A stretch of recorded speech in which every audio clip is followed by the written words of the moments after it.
ওই মানুষের সাথে কথা বলতে গেলে ওই মানুষের আতঙ্কে পড়ে যায় যে ইয়া অন্যটা ভাবে যায় মানুষে মানে এই ভয়েস চেঞ্জ হয়ে গেছে, সব কিছু চেঞ্জ হয়ে গেছে, এরকম কেন মানে অন্য কিছু ভাবে নাই।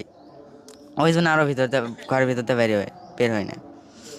স্কুলে গেছি, স্কুলে যাই মানে অত বেশি ইয়া করা তা না, কথা বলা সোজা গেছি, সোজা বাড়ি বেলে আসছি, মানে অত মানে স্যার ম্যাডামদের সাথেও বেশি কথা বলি নাই। স্যার ম্যাডাম কি কোনো প্রশ্ন করছে কিনা বা না, আমার ওই অনেক আছে বিষয়ে না কোনো অনেক আছে না ওই আপনার ফ্রেন্ড বিষয়ে সার্কেল কেউ কোনো কথা বলেছে না, কিনা? ওই বিষয়ে আমার ক্লাসে কেউ আমাকে ওই বিষয়ে কেউ কিছু বলে নাই। আপনি যে স্কুলে গিয়েছিলেন কি মানে মেয়েদের ড্রেস পরে গিয়েছিলেন হ্যাঁ। কিনা?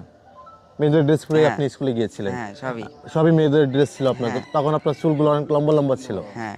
আর প্রিয় দর্শক দেখেন, আমি একটা জিনিস দেখাই, ওমর ফারুক ভাই আমি বলবো এখন, ভাইয়ের কিন্তু দেখেন আল্লাহর রহমতে কিন্তু দাড়িও কিন্তু হচ্ছে, আমরা দেখেছি।